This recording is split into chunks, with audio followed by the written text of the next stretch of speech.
এক কর্মী দাদা জানালেন তার বোন তাকে দোষারোপ করছে, বলছে মা শয্যাশায়ী আর তুমি দীক্ষা দিয়ে বেড়াচ্ছ। বন্দে পুরুষোত্তমম।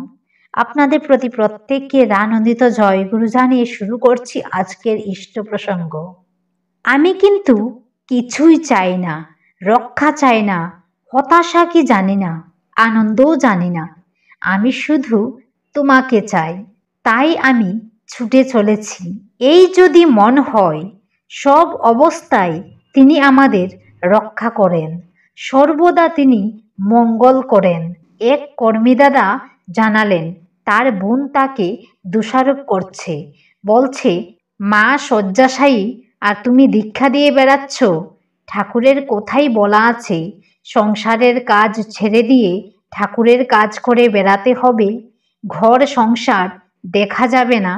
একথা ফোনে শুনে তিনি যেখানে দীক্ষা দিচ্ছিলেন সেখান থেকে বাড়ি ফিরে আসছেন। ফেরার পথে তার মনে পড়ল শ্যাম রাখি না কুল রাখি। এর বিচারে শ্যামকেই ধরে রাখার কথা। তিনি তখন মনে মনে ভাবলেন, মায়ের অসুস্থতায় আমি গিয়ে কি করব? আমি তো ডাক্তার নই, সবচাইতে বড় ডাক্তার, সেও তো তার মাকে ধরে রাখতে পারে না।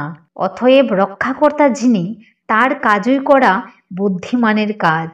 তাই আবার গাড়ি ঘোরালেন। দীক্ষা দিয়ে বাড়ি ফিরে এসে দেখেন মা সম্পূর্ণ সুস্থ। মা জিজ্ঞাসা করছেন কত দীক্ষা হলো?